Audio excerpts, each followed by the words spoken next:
ஒரு கிராமத்துல திஷான்னு பேர் கொண்ட ஒரு பொண்ணு தன்னோட வயசான அப்பா அம்மா கூட இருந்தா. திஷாவோட அப்பா அம்மா தள்ளு வண்டி கடையில வெஜ் புலாவ் போட்டு வியாபாரம் பண்ணாங்க. திஷா ஒரு 20 வயசு பொண்ணு.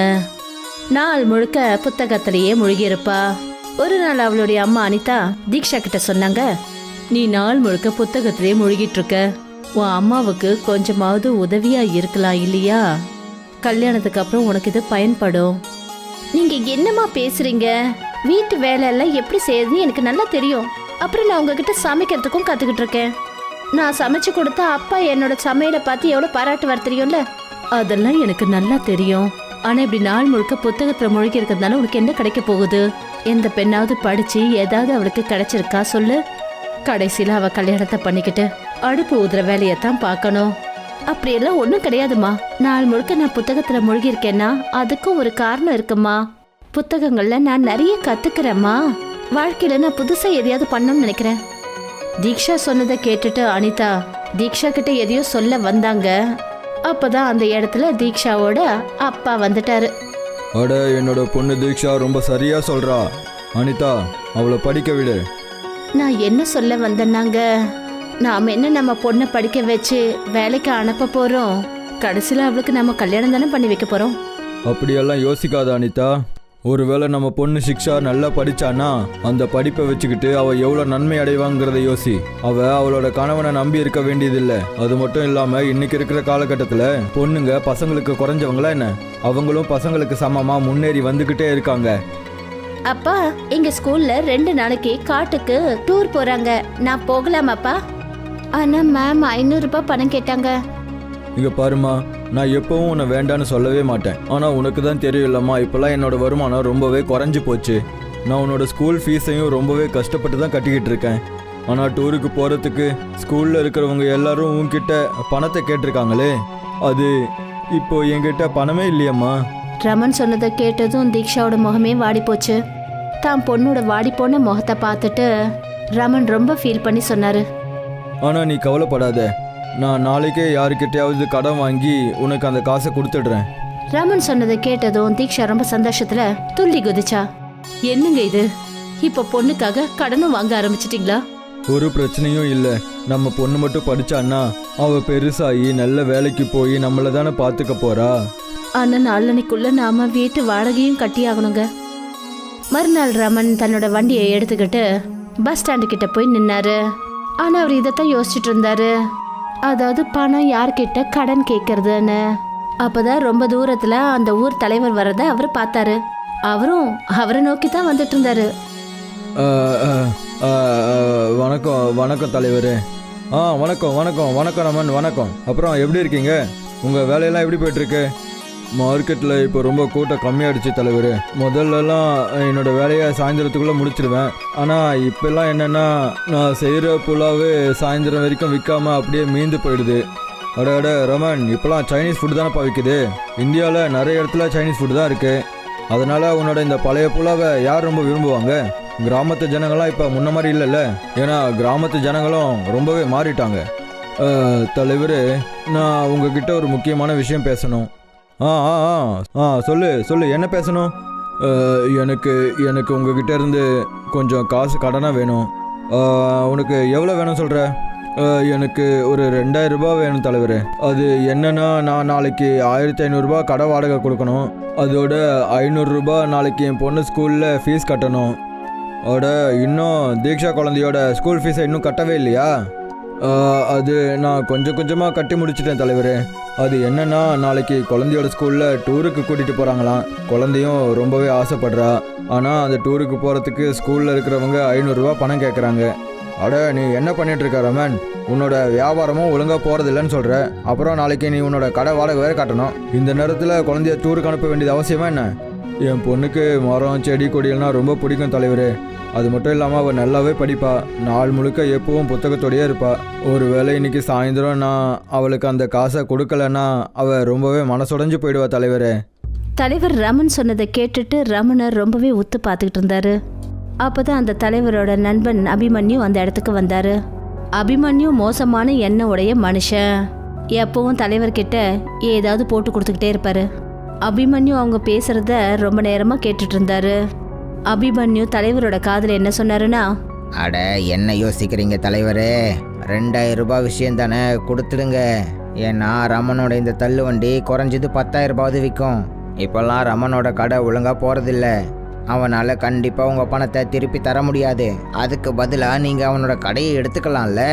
மொத்தமாக உங்களுக்கு 8,000 ரூபாய் கிடைக்கும். அபிமன்யு சொன்னதை தலைவர் மண்டையில ஏத்திக்கிட்டாரு. அட நீ அந்த பணத்தை எப்போப்பா திருப்பி தருவ?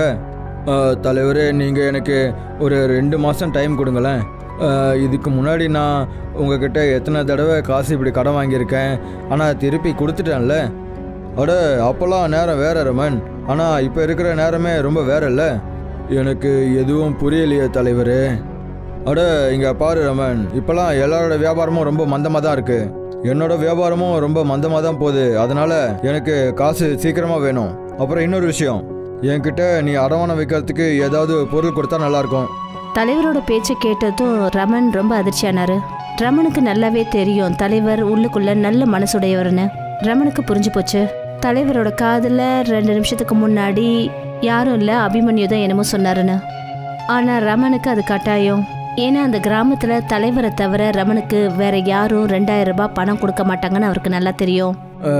என்கிட்ட என்ன இருக்குது தலைவர்? நான் அடமானம் வைக்கிறதுக்கு என்கிட்ட வாடகை வீடு மட்டும்தானே இருக்குது. அப்படின்னா உங்களுக்கு என் மேலே நம்பிக்கையே இல்லையா? அட நம்பிக்கையை வச்சு என்ன பண்ண முடியும் ரமன்? உன்னோட வண்டி கடையை கொடுத்தா நான் காசு கொடுக்குறேன். ஒருவேளை உன்னால் 1 மாதத்துக்குள்ளே இந்த காசை திருப்பி தர முடியலன்னா நான் உன்னோட இந்த வண்டி கடையை எடுத்துகிட்டு போயிடுவேன். அப்புறம் நீ என்ன தப்பாக நினைக்கக்கூடாது, சரியா? ரமன் ரொம்ப யோசிச்சுட்டு என்ன சொன்னாருன்னா, சரி தலைவரே, நீங்கள் சொன்ன மாதிரியே செய்யுங்க. தலைவர் சிரிச்சுக்கிட்டே அந்த இடத்த விட்டு போனாரு. சாயந்தரம் ரமன் 500 ரூபாய் பணத்தை பொண்ணு தீக்ஷா கிட்ட கொடுத்தாரு. தீக்ஷா ரொம்ப சந்தோஷத்தோட வெளியில போனா. அப்புறம் ரமன் நடந்த எல்லா விஷயங்களையும் மனைவி அனிதா கிட்ட சொல்லிட்டாரு. என்னங்க பண்ணிட்டு வந்திருக்கீங்க? உங்களுக்கே நல்லா தெரியும்ல அபிமன்யுக்கு நல்ல மனசு கிடையாதுன்னு. தலைவர் ஒரு நல்ல மனுஷன், இரக்கமுள்ள மனுஷனும் கூட. நிச்சயமா அந்த அபிமன்யுக்கு உங்க கடை மேல ஒரு கண்ணா இருந்திருக்கும். தலைவர் உங்க வண்டி கடையை வச்சுக்கிட்டு என்ன பண்ண போறாரு? அவரு கண்டிப்பா உங்க வண்டி கடையை அபிமன்யு கிட்ட தான் கொடுப்பாரு. உங்ககிட்ட வண்டியே இல்லாத போது நீங்க என்னங்க பண்ணுவீங்க? அதுக்குள்ள ஏதாவது ஒரு அற்புதம் கண்டிப்பா நடக்கும். எப்படியா இருந்தாலும் நாளைக்கு நம்ம வீட்டு வாடகையை கொடுத்து தானே ஆகணும். அதனால கண்டிப்பா 1500 ரூபாய் தலைவர்கிட்ட கடன் வாங்கி தான் ஆகணும். மறுநாள் தீக்ஷா காட்டுக்கு டூர் போனா. தீக்ஷா அந்த காட்டுல அடர்ந்த மரங்களை ரொம்ப ஒத்து பார்த்துட்டு இருந்தா. அப்பதான் அங்க ஒரு வயசான அம்மாவை அவ கவனிச்சா. அப்புறம் அந்த வயசான அம்மா வாழை இலையில எதையோ சமைச்சிட்டு இருந்தாங்க. அந்த வாழை இலையில இருந்து ரொம்ப அருமையான வாசனை வந்துட்டு இருந்தது. தீக்ஷா தன்னை அவளால தடுத்துக்க முடியல. அப்புறம் அந்த வயசான அம்மா கிட்ட அவ போனா. அம்மா, இது என்னங்கம்மா? இது வாழை இலையில செய்யற பிரியாணிடாமா கண்ணா. இப்படியெல்லாம் செய்ய முடியுமா? கண்டிப்பா செய்ய முடியும்டா கண்ணா. எனக்கு இந்த ரெசிபி நல்லா தெரியும். தீக்ஷா அந்த வயசான அம்மாவோட முகத்தை உத்து பார்க்க ஆரம்பிச்சா. உங்க முகத்தை பார்த்தாலே எனக்கு தெரியுது நீங்க இந்த காட்டுல இருக்கிறவங்க கிடையாது. அப்புறம் இந்த ரெசிபியும் இந்த நாட்டை சேர்ந்தது கிடையாது. நீ உண்மையிலேயே ரொம்ப புத்திசாலிடா அம்மா கண்ணா. அது சரி, உன்னால எப்படி கண்டுபிடிக்க முடிஞ்சது? நான் நாள் முழுக்க புத்தகங்களை படிப்பேன். எனக்கு புதுசா எதையாவது கத்துக்கணும்னு ஆசை. உன்னை எனக்கு ரொம்பவே பிடிச்சு போச்சுடாமா. ஆமா, உன்னோட பேர் என்ன? தீக்ஷா. தீக்ஷாவா? தீக்ஷா, நீ ரொம்ப சரியா அடையாளம் கண்டுபிடிச்சிட்டம்மா. நான் என்னோட சின்ன வயசுலயே பாதி உலகத்தை சுத்தி வந்துட்டேன். என்னோட குடும்பத்தை சார்ந்தவங்க எல்லாரும் என்னை விட்டுட்டு வெளிநாட்டுக்கு ஷிஃப்ட் ஆகி போயிட்டாங்க. அந்த நாளைக்கு அப்புறமா என்னோட மனசுல இந்த உலகத்தை பத்தி எந்த ஒரு நாட்டமும் கிடையாது. அப்புறம் நான் காட்டிலேயே தனியா இருக்க ஆரம்பிச்சிட்டேன். உங்களால இந்த ரெசிபி எனக்கு கற்றுக் கொடுக்க முடியுமா? அப்படி வேற யாராவது கேட்டிருந்தாங்கன்னா என்னால முடியாதுன்னு நான் சொல்லியிருப்பேன். ஆனா நீ உண்மையிலேயே புத்திசாலி. உன் கண்ணில் இருக்கிற அந்த ஒளி சொல்லுதுமா, உனக்கு முன்னேறி போகணும்னு ரொம்ப ஆர்வம் இருக்குன்னு. உனக்கு நான் கண்டிப்பா இதை எப்படி செய்யறதுன்னு சொல்லி கொடுக்குறேன். வயசான அம்மா தீக்ஷா கிட்ட ரெசிபியை பத்தி எல்லாம் சொன்னாங்க. சாயந்தரம் தீக்ஷா தன்னோட வீட்டுக்கு போயிட்டா. நாட்கள் இப்படியே போய்கிட்டு இருந்தது. ரமனோட வேலை மொத்தமா நின்று போச்சு. அப்புறம் தலைவர் அபிமன்யோட பேச்சை கேட்டுட்டு வந்து ரமனோட வண்டி கடையை பறிச்சுட்டு போயிட்டாரு. ரமனோட வியாபாரம் மொத்தமா நின்று போச்சு. அவரோட தலையில வீட்டோட வாடகையும் அதிகமா ஆயிடுச்சு. எத்தனை வாட்டி நான் உங்களுக்கு சொல்லியிருப்பேன், ஆனா நீங்க அதை புரிஞ்சுக்கவே இல்லை. பொண்ணு இந்த அளவுக்கு படிக்க வேண்டிய அவசியம் என்னங்க வந்தது?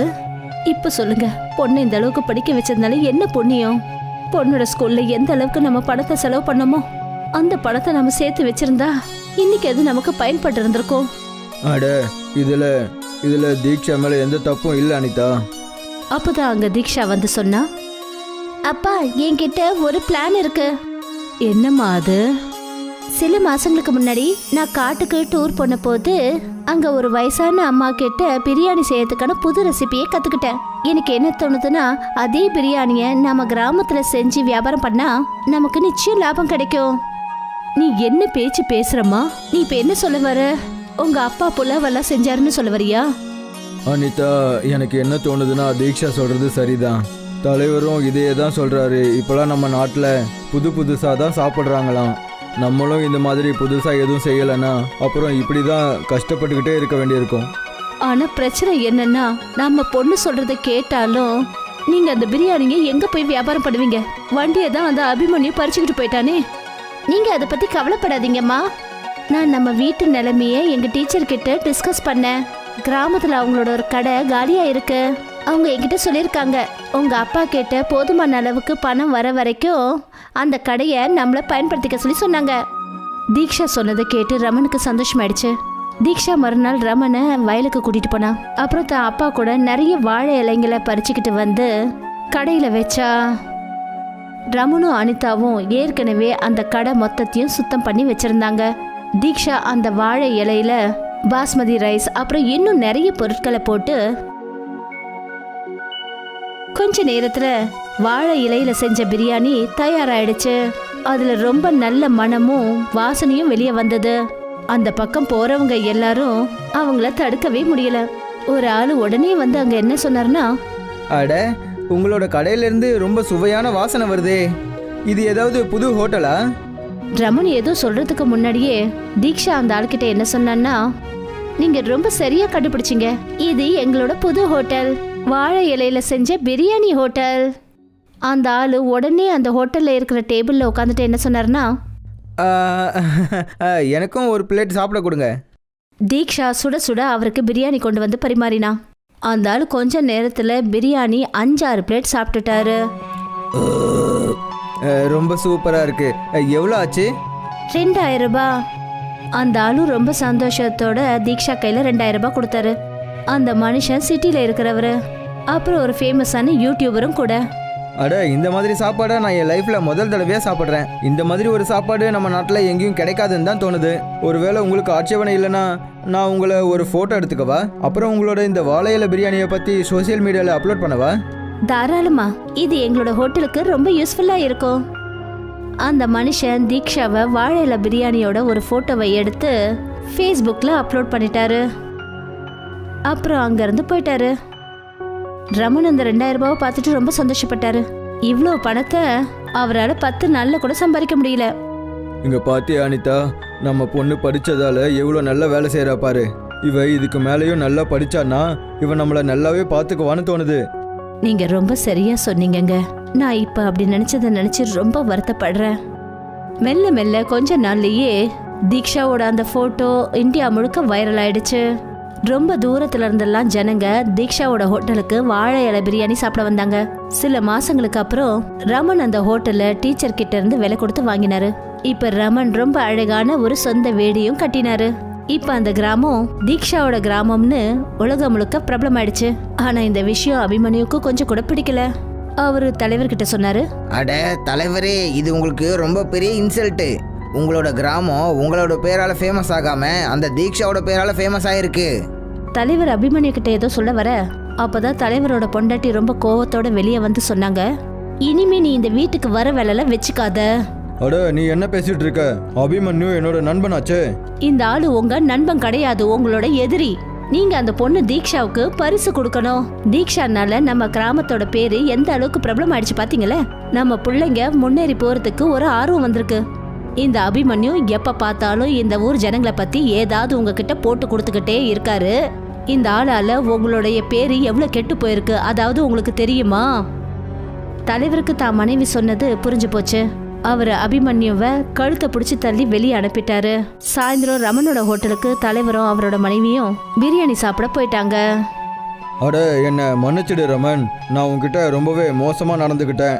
அபிமன்யோட பேச்சை கேட்டுக்கிட்டு நான் உன்கிட்ட இருந்து உன் கடையை பிடுங்கிக்கிட்டேன். அதெல்லாம் ஒன்றும் இல்லை தலைவர், இது எல்லாமே ஈஸ்வரனோட லீலை. ஒருவேளை நீங்கள் அன்றைக்கி அப்படி பண்ணலன்னா நான் இன்னைக்கு இவ்வளோ பெரிய ஆளாக இருக்கவே மாட்டேனே. நான் எவ்வளோ பெரிய ஆளானாலும் சரி தலைவரே, எப்பவும் உங்களுக்கு மரியாதை தான் கொடுப்பேன். ஏன்னா நீங்கள் தானே இந்த கிராமத்தோட தலைவர். தீக்ஷாவோட வாழை இலை பிரியாணிய சாப்பிட்றதுக்காக இன்னைக்கும் சிட்டில இருந்து வந்துட்டு இருக்காங்க. வான்கான்னு பேர் கொண்ட ஒரு கிராமம் இருந்தது. நமன் அங்க தன்னோட ஏழை ஆதரவற்ற குடும்பத்தோட வாழ்ந்து வந்தாரு. நமனோட அம்மா சுகன்யா ஒரு பெரிய வியாதியோட வாழ்ந்துட்டு இருந்தாங்க. அத நினைச்சு நமன் எப்பவுமே வருத்தத்துல இருப்பாரு. அம்மாவோட உடம்பு வியாதினால நமன் தன்னோட படிப்பை கூட முழுமையா முடிக்க முடியல.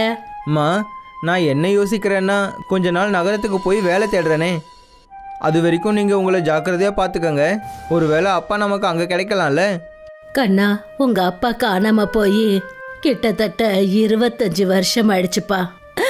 நீயும் எத்தனை முறை நகரத்துக்கு போய் விசாரிச்சுட்டு வந்துட்ட, ஆனா அவரை பத்தி எந்த ஒரு விவரமும் தெரியல. இதுக்கு மேல நம்புறதும் ரொம்ப தப்புப்பா. அம்மா, எனக்கு முழு நம்பிக்கை இருக்கு. இந்த தடவை அப்பாவை நான் கண்டிப்பாக தேடி கண்டுபிடிச்சிடுவேன். என்னோட உடம்ப பத்தி உனக்கு நல்லாவே தெரியும். என்னால தனியா இந்த குடிசையில இருக்க முடியாது. நானும் உன் கூடயே வந்துடுறேன்ப்பா. எது நடந்தாலும் நாமளே அதை பார்த்துக்கலாம்ப்பா. அம்மா புள்ள 2 பேருமே தன்னோட மூட்டை முடிச்சு எல்லாம் கட்டிக்கிட்டு நகரத்துக்கு புறப்பட்டு போனாங்க. கொஞ்ச தூரம் நடந்து போனதுக்கு அப்புறம் ரமன் பார்த்தான். அவன் கையில வச்சிருந்த தண்ணி காலி ஆயிடுச்சு. எனக்கு ரொம்ப தாகமா இருக்குப்பா, எங்கேயாவது போய் தண்ணி வாங்கிட்டு வாப்பா, இல்லைன்னா நான் மயக்கமாய் கீழே விழுந்துடுவேன்ப்பா. நீங்கள் இங்கே பக்கத்தில் இருக்க தோட்டத்திலே உட்காந்துட்ருங்கம்மா. நான் போய் தண்ணி கொண்டு வந்துடுறேன். சீக்கிரமாகவே வந்துடுறேன். நீங்கள் கவலையே படாமல் இருங்க. கண்ணா, இவ்வளோ நேரம் என்கிட்ட பேசுனதுக்கு பதிலாக இந்நேரம் நீ போய் தண்ணியே கொண்டு வந்திருக்கலாம்ப்பா. போப்பா, போய் கொண்டு வா. நமன் பக்கத்து கிராமத்தில் போய் தண்ணி கேட்கறதுக்காக போனான். ஆனால் அவன் போன பக்கம்லாம் காலியான ரோடும் வெறும் மரங்களும் மட்டும்தான் தெரிஞ்சது. அப்புறம் அவன் அதே ரோட்ல ஒரு வீடு இருக்கிறத கவனிச்சான். அது சரியா மலைக்கு நடுவுல இருந்தது. அந்த வீட்டை பார்த்ததுமே ரமனோட முகத்துல ஒரு நிம்மதி தெரிஞ்சது. அந்த இடத்துல ஒரு வீடு தெரியுது. நம்ம கண்டிப்பாக அந்த இடத்துல போய் பார்த்தாகணும். தண்ணி கிடைச்சா போதும். நமன் அந்த வீட்டுக்கு போனான். அங்க போய் அந்த வீட்டு கதவை தட்டினான். வீட்டில் யாரு? யாராவது இருக்கீங்களா? வீட்டில் யாராவது இருக்கீங்களா? எங்கள் அம்மாவுக்கு தண்ணி தாக்கம் ரொம்ப அதிகமாக எடுத்துகிட்ருக்கு. தயவு செஞ்சு எனக்கு உதவி செய்யுங்க. தயவு செஞ்சு கதவை தரங்க. எனக்கு உங்களோட உதவி வேணும்.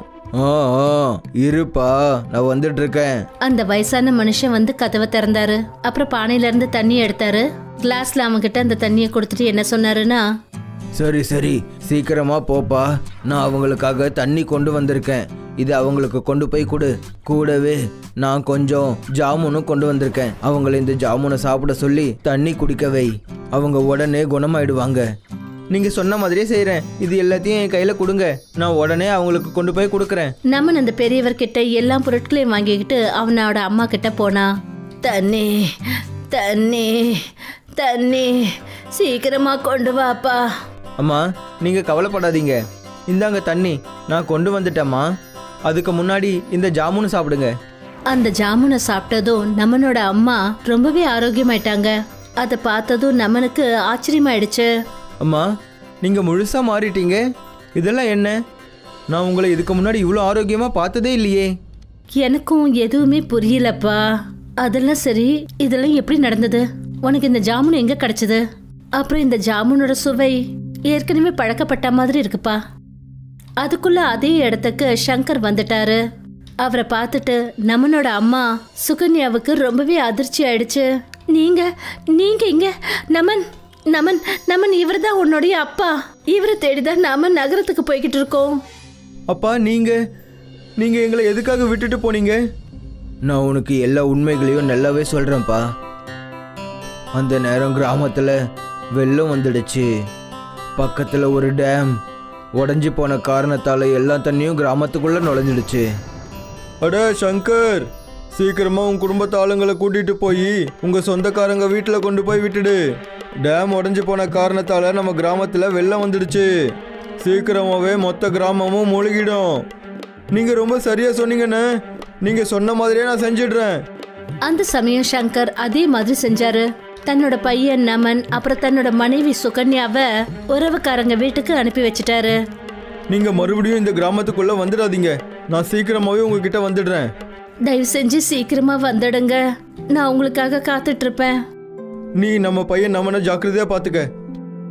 அதுக்கப்புறம் நான் என்ன கேள்விப்பட்டேன்னா, போயிட்டு இருந்த வழியில ஒரு பஸ் பள்ளத்துல விழுந்துடுச்சான். நானும் என்னோட மொத்த குடும்பத்தையும் இழந்துட்டேன்னு தான் நினச்சிக்கிட்டு இருந்தேன். நீங்கள் 2 பேரும் அந்த பஸ்ஸில் இருந்தீங்கன்னு நினச்சேன். ஆனால் நான் இன்னைக்கு ரொம்ப சந்தோஷமா இருக்கேன். ஏன்னா என்னோட குடும்பமும் ரொம்ப சந்தோஷமா இருக்காங்க. உங்களோட குடும்பம் இப்போவும் சந்தோஷமாவே இல்லைப்பா. அதுவும் இல்லாமல் அப்பாவோட பாசத்துக்காக நான் ஏங்கிட்டு இருக்கேன். ஆனால் நீங்கள் என்னடானா இங்கே உட்காந்துக்கிட்டு ஜாமுன் சாப்பிட்றீங்களா? உங்களை நினச்சா எனக்கு வெக்கமாக இருக்கு. வாயை மூடு நமன். ஒரு அப்பா கிட்ட இப்படியா பையன் பேசுவான்? குரலை ஒசத்தி பேசாத. இங்க பாரு சுகன்யா, கடவுளோட ஆசீர்வாதத்தால எனக்கு என்னோட குடும்பம் திரும்பவும் கிடைச்சிடுச்சு. நீ வச்சுட்டு போன அந்த ஜாமுன் மரம் இன்னைக்கு ரொம்ப பெருசா வளர்ந்துடுச்சு. நானும் அதை ஜாக்கிரதையா பார்த்துட்டு இருக்கேன். அது ஒன்றும் சாதாரண ஜாமுன் மரம் கிடையாது.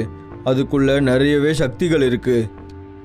எனக்கு ஒன்றும் புரியலையே, அது என்ன ஜாமுன் மரம்? அதனால என்ன நடக்கும்? அந்த ஜாமுன் மரம் பல 100 வருஷங்களுக்கு ஒரு தடவை தான் கனி தரும். அந்த ஜாமுன் மரத்தோட பழங்களை சாப்பிட்டா ஜனங்க நோய் இல்லாமல் ஆரோக்கியமாக இருப்பாங்க. அப்படின்னா நம்மளோட ஏழ்மையை இந்த ஜாமுன் மரத்தை வச்சுக்கிட்டு தீர்த்திட முடியுமே. இங்கே பாருப்பா, என்னோட குடும்பத்தை பார்த்ததுலே எனக்கு ரொம்ப சந்தோஷம். சரி, நீயே நம்மளோட வீட்டுக்குள்ளே போய் அந்த ஜாமுன் மரத்தை போய் பாரு. நமன் தன்னோட அப்பா தன்னோட அம்மா கூட போய் அந்த ஜாமுன் மரத்தை பார்த்தான். அங்க ஒரு பெரிய ஜாமுன் மரம் இருந்தத அவன் பார்த்தான். அத பார்த்ததுமே அவன் ரொம்ப சந்தோஷமாயிட்டான். அந்த மரம் முழுக்க ஜாமுனா நிறைஞ்சிருந்தது. அம்மா, இந்த ஜாமுனை வச்சுக்கிட்டு நம்ம நிறைய நோயாளிகளை குணப்படுத்த முடியும், அதுவும் குறைஞ்ச காசுல. இங்க பாருப்பா, உன்னோட யோசனையும் நல்லா தான் இருக்கு. ஆனா இங்க இருக்கிற ஜனங்க எல்லாரும் ரொம்ப ஏழைங்க, பணம் இல்லாதவங்க. அவங்க ஜாமுன் வாங்க மாட்டாங்க. நீ அதுக்காக வேற ஒரு ஐடியா தான் பண்ணி ஆகணும். அப்பா, நான் ஏன் பிரியாணி கடையை ஓப்பன் பண்ணக்கூடாது? இது மலை கிராமம். நம்ம இங்கேருந்து கொஞ்சம் தூரம் கிராமத்துக்கு போயிடலாம். நம்ம அங்கே போய் நம்மளோட இந்த பிரியாணி வியாபாரத்தை ஆரம்பிச்சிடலாம். நீ தாராளமாக அப்படி பண்ணலாம்ப்பா, ஒரு பிரச்சனையும் இல்லை. அப்படியே பண்ணலாம். நமனும் ஒரு பிரியாணி கடையை திறந்துட்டான். அப்புறம் பக்கத்துல இருக்கிற கிராமத்துக்கு போய் பிரியாணி வியாபாரம் பண்ணான். பிரியாணி, சூடான பிரியாணி, இதை சாப்பிட்டா மனசு மாறிடுவீங்க. பிரியாணி, சூடான பிரியாணி. வாசனை என்னவோ ரொம்ப சூப்பராக தான் இருக்கு. பிரியாணி எவ்வளோன்னு சொல்லுங்க. வெறும் 50 ரூபாய் தான் ஒரு பிளேட் ஃபுல்லாக. அடேங்கப்பா, இது ரொம்ப விலை கம்மியாக இருக்கு, சூப்பராக இருக்கு. கொடுங்க, என் குடும்பம் மொத்தத்துக்கும் 200 ரூபாய்க்கு சாப்பாடு கொடுங்க. சரி. இதே போல நமனோட பிரியாணி ரொம்பவே பிரபலமாயிடுச்சு. கொஞ்ச நாளும் கடந்து போயிடுச்சு. நமன் கடின உழைப்போட தன்னோட வேலையை பார்த்துக்கிட்டு இருந்தான். அப்புறம் தன்னோட அப்பா அம்மாவுக்கு அவன் சேவையும் செஞ்சுட்டு இருந்தான். இந்த விஷயத்தினால அவனுடைய அப்பா அம்மா 2 பேருமே ரொம்ப சந்தோஷமா இருந்தாங்க. அம்மா, நான் உங்களுக்காக இந்த தாலியை வாங்கிட்டு வந்திருக்கேன், அதுவும் தங்கத்துல. ரொம்ப சந்தோஷம் கண்ணா. நீ இந்த மாதிரி எப்பவும் முன்னேறிக்கிட்டே இருக்கணும், அப்புறம் வெற்றி அடையணும். எல்லாரும் பேசிக்கிட்டு தான் இருந்தாங்க. அப்ப கிராமத்து தலைவர் அழுதுகிட்டே அவங்க வீட்டுக்கு வந்தாரு. சங்கர், சங்கர், வெளியே வா சங்கர். என்னோட கிராமத்தை காப்பாத்து, என்னோட கிராமத்தை காப்பாத்து. பெரிய பிரச்சனை ஆயிடுச்சு. கொஞ்சம் நிதானமா இருங்க. என்ன ஆச்சுன்னு சொல்லுங்க. அப்படி என்னதான் பிரச்சனை வந்துச்சு? நீங்க இப்படி பதறிக்கிட்டு கிராமத்துல இருந்து இங்க வந்திருக்கீங்க. எங்க கிராமத்துல பெரிய பிரச்சனை ஆயிடுச்சு. கிராமத்துல இருக்கிற எல்லாருக்குமே நோய் வந்துடுச்சு. கிராமத்துல இந்த நோய் பரவிட்டு இருக்கிறதால எல்லாருமே பயந்து பதட்டமா இருக்காங்க. நான் கிராமத்துக்கு வெளியே இருந்தேன், அதனாலதான் நான் தப்பிச்சிட்டேன். ஆனா என்னோட குடும்பத்துல எல்லாருக்குமே அந்த நோய் வந்துடுச்சுங்க ஐயா. ஆனா நீங்க இந்த நோயை பத்தி ஒரு டாக்டர்கிட்டயோ இல்ல ஒரு வைத்தியர்கிட்டயோ ஏன் சொல்லல? இந்த பிரச்சனையால நிறைய பேர் பயந்து போயிருக்கிறாங்க. அதை பத்தி நான் எப்படி சொல்றது? அப்பா, நம்ம இவங்க எல்லாருக்குமே அந்த மாய ஜாமுனை வச்சு உதவி பண்ணலாம். நம்ம ஜாமுனை பிரியாணியில கலந்து இவங்க எல்லாருக்கும் கொடுக்கலாம். உடனே அவங்க எல்லாரும் குணமாயிடுவாங்க. இந்த மாதிரி சமயத்துல அவங்களுக்கு நாம ஜாமுன் மட்டும் தான் கொடுக்கணும். இல்லம்மா, அந்த கிராமத்துல நம்மளோட பிரியாணி ரொம்பவே ஃபேமஸ். ஜாமுன் பிரியாணி சாப்பிட்டாங்கன்னா அவங்களுக்கு விஷயமும் தெரியாது, அப்புறம் அவங்க எல்லாருமே குணமாயிடுவாங்க. நம்மன்னு சொல்றது சரிதான் சுகன்யா, நம்ம இதே மாதிரியே செய்யலாம். இங்க பாருப்பா, நீ அவங்கள சரி பண்ணு. உனக்கு தேவையான எல்லாத்தையும் நாங்க தரோம். நமன் அந்த ஜாமுன் மரத்துல இருந்து நிறைய ஜாமுன்களை பறிச்சான். அப்புறம் பிரியாணி செஞ்சு அதுல அந்த ஜாமுனை போட்டான். இப்போ நம்மளோட மாய ஜாமுன் பிரியாணி ரெடி ஆயிடுச்சு. நமனும் அந்த தலைவரும் சேர்ந்து அந்த கிராமம் முழுக்க ஜாமுன் பிரியாணியை கொடுத்தாங்க. எல்லாரும் எப்படியோ அந்த ஜாமுன் பிரியாணியை சாப்பிட்டுட்டு இருந்தாங்க. அந்த ஜாமுனோட மாயினால எல்லாரும் குணமாக ஆரம்பிச்சாங்க. தலைவர் இதை பார்த்துட்டு ரொம்பவே சந்தோஷப்பட்டாரு. இங்க பாரு நமன், நீ மட்டும் இன்னைக்கு இல்லைன்னா எங்களோட கிராமம் மொத்தமும் அழிஞ்சு போயிருக்கும். உனக்கு ரொம்ப ரொம்ப நன்றிகள்ப்பா. இது என்னோட கடமை தானே. ஜாமுன் பிரியாணியை சாப்பிட்டதும் எல்லாரும் குணமாயிட்டாங்க. அப்புறம் இந்த விஷயம் எல்லா இடத்துலயும் நெருப்ப போல பரவுச்சு. எல்லாரும் நமன் கிட்ட ஜாமுன் பிரியாணி வாங்கி சாப்பிட ஆரம்பிச்சாங்க. அப்புறம் நமனை பாராட்ட ஆரம்பிச்சாங்க. நமனோட குடும்பத்துல உள்ளவங்க நமனை நினைச்சு ரொம்ப பெருமைப்பட்டாங்க. அப்புறம் எல்லாரும் ரொம்ப சந்தோஷத்தோட ஒன்னா வாழ ஆரம்பிச்சாங்க. பௌரா கிராமத்துல ஒரு சின்ன ஸ்கூல் இருக்கு. அது ரொம்ப வருஷ பழமையான ஸ்கூல். அந்த ஸ்கூலோட நிலைமை ரொம்ப மோசமா இருந்தது. குழந்தைங்க உட்கார்ற பெஞ்ச் எல்லாம் உடைஞ்சு போய் இருந்தது. அப்புறம் அதுல கரையா அரைச்சிருந்தது. பிளாக் போர்டு எல்லாம் தூசியா இருந்தது. அப்புறம் கூடவே மழை காலத்துல ஸ்கூல் மேற்கூரையில இருந்து தண்ணி கொட்டிக்கிட்டே இருக்கும். பசங்களா சீக்கிரமா உங்க ஹோம்ஒர்க்கை செக் பண்ணிக்கோங்க, கொஞ்ச நேரத்துல மழை பெய்ய போகுது. அப்புறம் உங்க காப்பி எல்லாம் நனைஞ்சு போயிட போகுது. மழையில புக்கு நனைஞ்சு போயிடுமோன்ற பயத்துல ஸ்டூடெண்ட்ஸ் எல்லாம் அவங்க ஹோம்ஒர்க்கை செக் பண்ணிக்கிறதுக்காக டீச்சர் கிட்ட போனாங்க. டீச்சர் குழந்தைங்களோட ஹோம்ஒர்க்கை செக் பண்ணாங்க. அப்புறம் அவங்களுக்கு புது ஹோம்ஒர்க்கை கொடுத்து வீட்டுக்கு அனுப்பிட்டாங்க. சரி பசங்களா, நாளைக்கு வரும்போது எல்லாரும் ஹோம்ஒர்க்கை பண்ணிக்கிட்டு வாங்க. அப்புறம் இப்ப நேரா நீங்க வீட்டுக்கு போங்க. யாரும் போற வழியில எங்கேயும் சுத்த போக கூடாது, சரியா? ஏன்னா வேகமா மழை பெய்ய போகுது. அப்புறம் இந்த மழையில நனைஞ்சீங்கன்னா உங்க உடம்பு சரியில்லாம போயிடும்.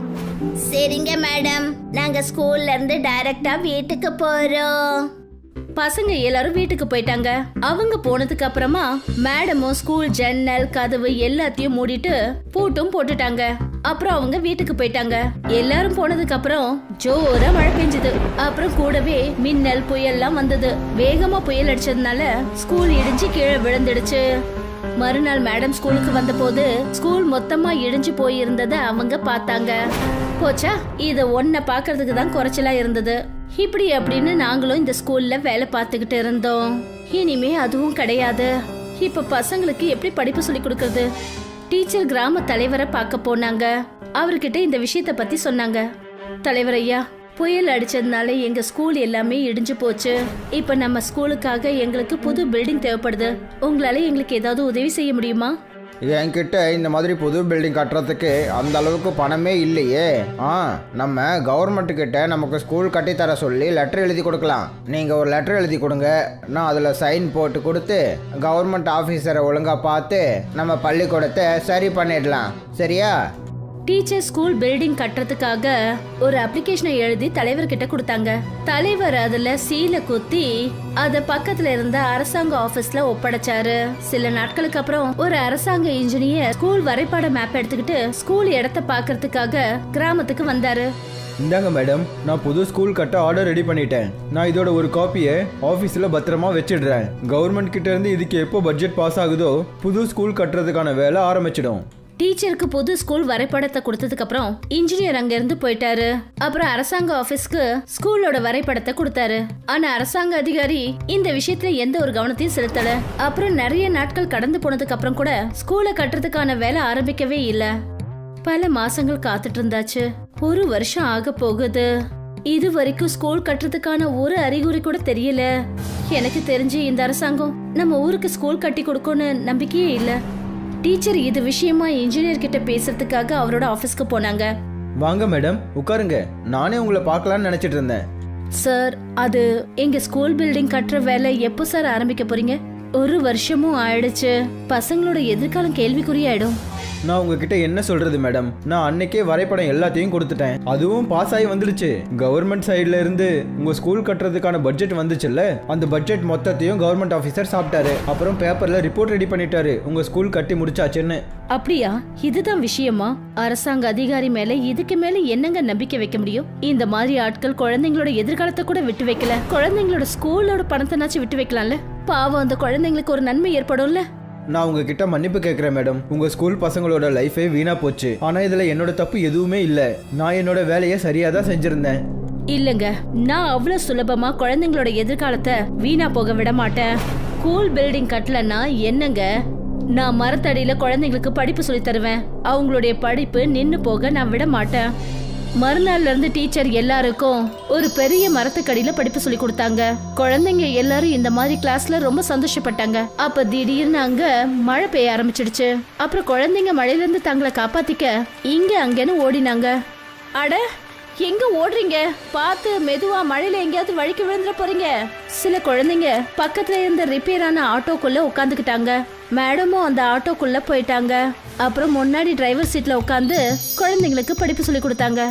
நமக்கு ஒரு நல்ல இடம் கிடைச்சிருச்சு பசங்களா, நாம இங்க உட்காந்து கூட படிக்கலாம். ஆனா மேடம், இந்த ஆட்டோவில் நாங்க 4 பேர் மட்டும் தானே படிக்க முடியும். மற்ற ஸ்டூடெண்ட்ஸ் எல்லாம் எப்படி படிப்பாங்க?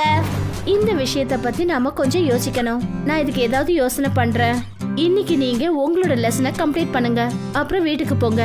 நான் நாளைக்குள்ள புது ஸ்கூலுக்கான ஏற்பாடுகளை செய்யறேன். குழந்தைங்க எல்லாரும் போனதுக்கு அப்புறம் மேடம் ஒரு ஆட்டோ மெக்கானிக் கிட்ட போனாங்க. குழந்தைங்களுக்காக ஒரு புது ஸ்கூல் கட்டணும். உங்களால எனக்கு உதவ முடியுமா? நான் ஒரு ரிக்ஷா மெக்கானிக் மேடம். நான் ஒன்றும் பில்டிங் கட்டுற மேஸ்திரி எல்லாம் கிடையாது. நான் எப்படி உங்களுக்கு ஸ்கூல் கட்டி கொடுக்கறது? எனக்கு ஆட்டோல தாங்க ஸ்கூலை கட்டி தரணும், கல்லுல இல்ல. அதனால தான் உங்களை தேடி நான் வந்தேன். ரிக்ஷால ஸ்கூலா? ஆனால் எப்படி? நான் இது வரைக்கும் ரிக்ஷா ஸ்கூல்னு ஒன்று பார்த்ததும் கிடையாது, கேள்விப்பட்டதும் கிடையாது. முதல் தடவை நீங்கள் சொல்லி தான் நான் கேட்குறேனே. மேடம், நான் ஒரு ஏழை மனுஷன்தான். நீங்கள் எதுக்காக என்கிட்ட இப்போ கிண்டல் பண்ணிட்டு இருக்கீங்க? ஒருவேளை நீங்கள் கிண்டல் பண்ணலைன்னா இந்த விஷயத்த நீங்களே சொல்லுங்கள். ரிக்ஷா ஸ்கூலை எப்படி பண்ணுறதுன்னு சொல்லுங்கள். இங்க பாருங்க, ரொம்ப நாளா அங்க நிறைய ரிப்பேர் ஆன ஆட்டோக்கள் இருக்கு. அது எல்லாத்தையும் நீங்க ஒண்ணா இணைச்சு ஒரு ஆட்டோ ஸ்கூலை ரெடி பண்ணி தர முடியுமா? அதுல என்னோட ஸ்டூடெண்ட்ஸ் எல்லாரும் ஒண்ணா சேர்ந்து படிக்கணும். அப்படியா? அப்போ இதுதான் விஷயமா? நீங்கள் ஏன் முன்னாடியே இதை சொல்லலை? இதெல்லாம் நான் ரொம்ப சூப்பராக பண்ணுவேனே. நீங்கள் என்னோட வேலையை மட்டும் பாருங்க. நான் எல்லா ரிப்பேரான ரிக்ஷாவையும் சேர்த்து நான் பண்ண போகிற இந்த ஸ்கூலை பார்த்தீங்கன்னா நீங்களே அதிர்ச்சி ஆகிடுவீங்க. இப்போ அந்த மெக்கானிக் ரிப்பேர் ஆன எல்லா ஆட்டோக்களையும் ஒரு இடத்துல ஒண்ணா சேர்த்து வச்சாரு. அப்புறம் அதை பில்டிங் மாதிரி சேர்த்துட்டாரு. இந்தாங்க மேடம், உங்களோட இந்த ரிக்ஷா ஸ்கூல் சூப்பராக ரெடி ஆகி தயாராகிடுச்சு. படிக்கிறதுக்கு பிளாக் போர்டும் ஃபிக்ஸ் பண்ணிட்டேன். ரொம்ப ரொம்ப நன்றிங்க. இதுக்கு எவ்வளவு செலவாச்சோ அதோட பில்லை என்கிட்ட கொடுங்க, நான் உங்களுக்கு பே பண்ணிடுறேன். என்ன மேடம் இப்படியெல்லாம் பேசுகிறீங்க? நீங்கள் பசங்களோட எதிர்காலத்துக்காக இவ்வளோ விஷயம் பண்ணுறீங்க. நான் இந்த வேலையை கூட ஃப்ரீயாக பண்ணி தர மாட்டேனா? அது மட்டும் இல்லாமல் என்னோட பொண்ணு சுதாவையும் நீங்கள் தானே படிக்க வைக்கிறீங்க. அப்படின்னா சரி, நான் கிளம்புறேன். பசங்களுக்கு ஸ்கூலுக்கு டைம் ஆயிடுச்சு. இப்போ டீச்சர் ஆட்டோ ஸ்கூல் சீட்ல உட்காந்து அந்த வண்டியை ஓட்ட ஆரம்பிச்சாங்க. ஒவ்வொரு பசங்களோட வீட்டுக்கா போய் அவங்கள பிக் பண்ணாங்க. ஒரு லேடி ஆட்டோ ஓட்டுறத பார்த்து ஜனங்க அவங்கள கிண்டல் பண்ணாங்க. ஆனா டீச்சர் அவங்க பேசுறது எதையுமே காதுல வாங்கிக்கல. அட, அங்க பாருங்க, ஒரு பொம்பளை ரிக்ஷா ஓட்டிக்கிட்டு இருக்கா. இப்ப டீச்சர் எல்லா ஸ்டூடெண்ட்ஸையும் அவங்க வீட்ல இருந்து பிக் பண்ணாங்க. அப்புறம் எல்லாருக்கும் ஆட்டோ ஸ்கூலுக்குள்ள படிப்பு சொல்லி கொடுத்தாங்க. அப்புறம் ஸ்கூல் முடிஞ்சதும் எல்லாரையும் அவங்க வீட்ல டிராப் பண்ணாங்க. குழந்தைங்க எல்லாரும் ரொம்ப கவனமா படிக்க ஆரம்பிச்சாங்க. அப்புறம் எக்ஸாம்ல டாப் வந்தாங்க. இங்க பாருங்க பசங்களா, நம்ம ஸ்கூலை பத்தின விஷயங்கள் நியூஸ் பேப்பர்ல ஆர்டிக்கலா வந்திருக்கு. எல்லாரும் டாப்பா வந்திருக்கீங்க. அதனால பசங்க எல்லாருக்கும் புது கிளாஸ் போறதுக்கான வாழ்த்துக்கள். இப்ப இந்த விஷயம் எல்லா இடங்கள்லயும் பரவிடுச்சு. ஒரு டீச்சர் ஸ்கூல் இல்லாத காரணத்தினால ஆட்டோல சுத்தி சுத்தி பசங்களுக்கு படிப்பு சொல்லி தராங்க. அரசாங்க காதுல இந்த விஷயம் விழுந்ததும் அரசாங்கம் அந்த ஏமாத்துக்கிற ஆபீசரை வேலையை விட்டு அனுப்பிட்டாங்க. அவங்க தான் ஸ்கூல் பில்டிங் காசை சாப்பிட்டவங்க. அப்புறம் இந்த நல்ல காரியத்தை செஞ்ச டீச்சருக்கு அவார்டு கொடுத்து மரியாதை செலுத்தினாங்க.